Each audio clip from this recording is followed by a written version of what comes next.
Hello, I'm Brock and welcome to our very first video here at More Pixels. Recently we participated in the Brackey's Game Jam 2021.1.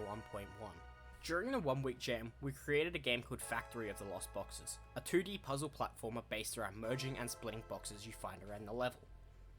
We have decided to take the development of this game further and turn it into a complete game. We have also decided to document our process through dev diaries. This will be the first video highlighting the development that we made during the Brackey's Game Jam. For the theme reveal, we were gathered so that we could start concepting ideas and could get into development the next morning, since it was already 9 PM at the time of the reveal. Once the theme was revealed as Stronger Together, we started trying to think of some concepts. We ended up settling on a game idea that drew inspiration from one of Luke's university projects, where the player had 2 characters they could control to solve puzzles and could combine the 2 characters together. With the idea of the player controlling multiple characters and splitting and merging as the base mechanics, we started to think of a theme to fit the game.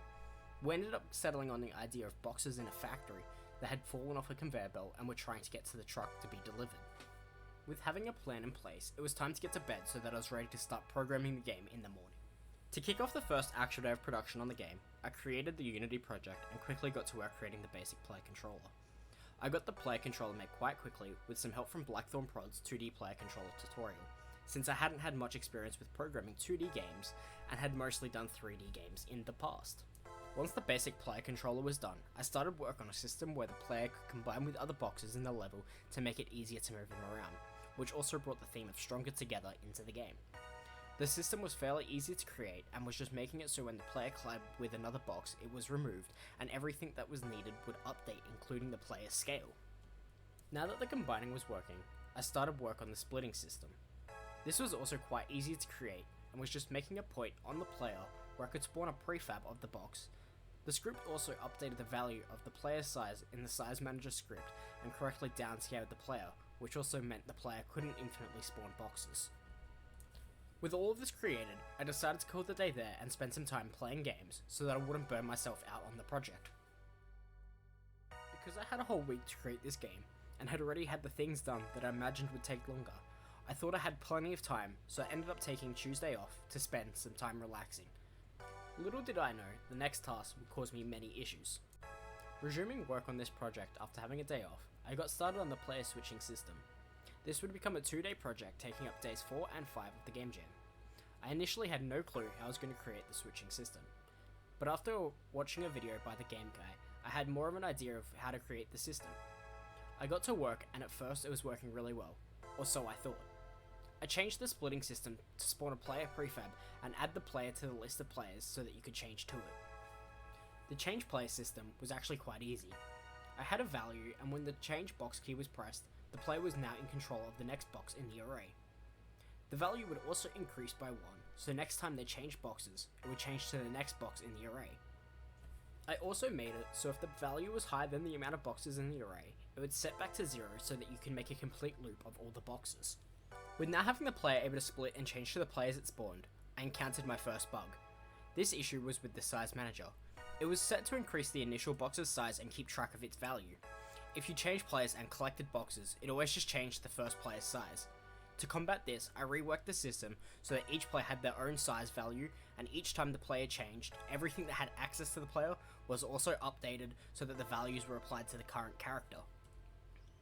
Reworking the size manager system took most of my day, so that's where I decided to stop work and get back to work the next day. Day 5 mostly consisted of continuing to make sure the player switching system was working. I encountered a few small issues throughout the day, including one where the value controlling the player switching wouldn't set back to 0.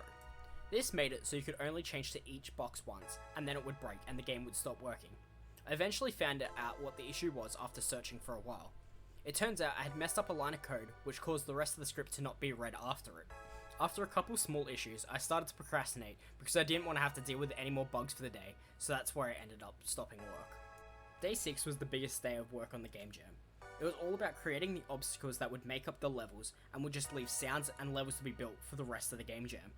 The first thing that I started work on was creating a button that if the player stood on, the door would disappear.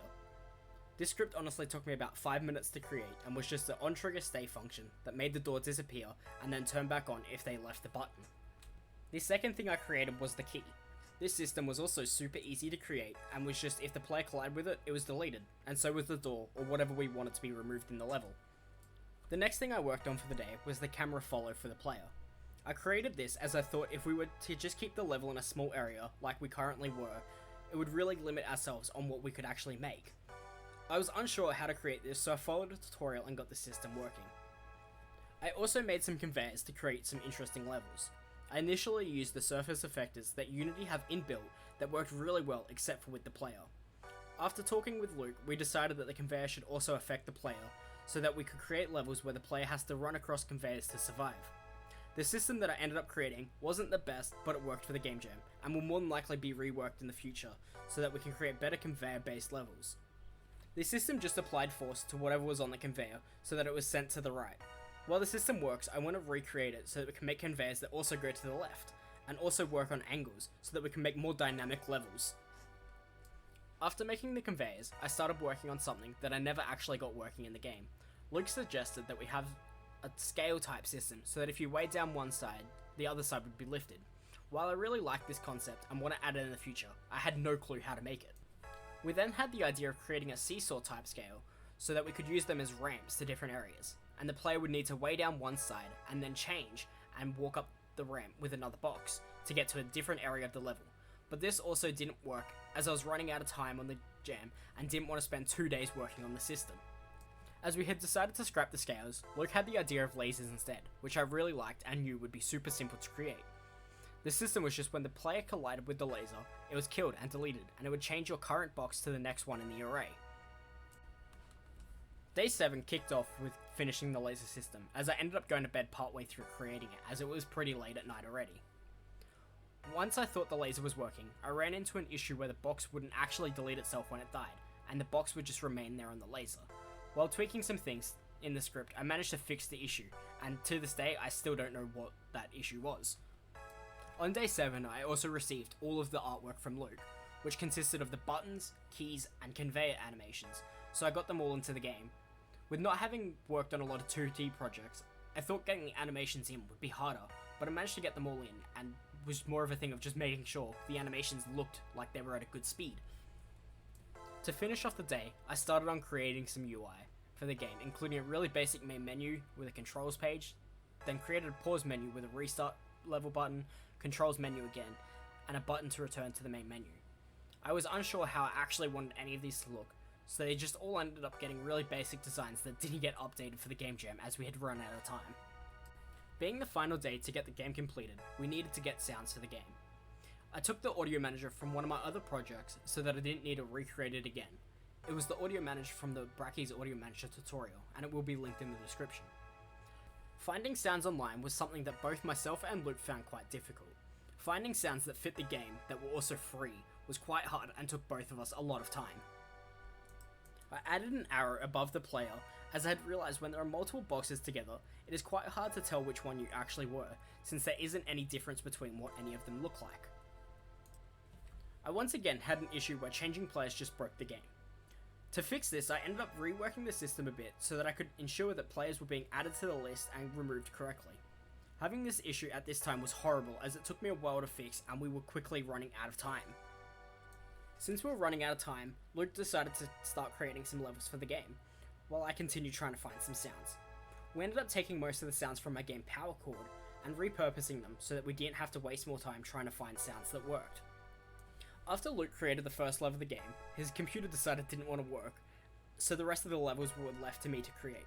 I continued to work on things, and then Luke pointed out to me that there was only 30 minutes left until submission. At this point, I started to panic, and started to quickly build levels that weren't very good and didn't necessarily work, but I just needed to build the levels. The levels became really basic and weren't anything like what I wanted them to be. With time running out and having some really basic levels built, I decided it was time to build the game and start the upload. When I went to build the game, I realized when I started the project I hadn't changed it to a WebGL build, which we wanted so people didn't have to download the game to play it. Once it had finally switched, I started to build the game, which ended up taking over 10 minutes, which really made it hard to get submitted. After everything that we endured throughout this whole process, we missed submission by about 3 seconds. I had everything ready, but as I hit the submit button, time had just ran out and we didn't get the game submitted to the jam. After everything that happened, not getting the game submitted by only a few seconds was something that really sucked. The next day, Luke and I decided that we really wanted to continue working the game, as we both really enjoyed the process of creating it. In the description, I'll have linked both our group and personal social medias and links to the tutorials that I have mentioned throughout the video, in case any of you would like to see them. We hope that you will join us in future videos to see development of this game. If you have any suggestions for the game, leave a comment and maybe it will make it into our game. Thank you so much for watching, we really appreciate it. We hope to see you next time. Goodbye.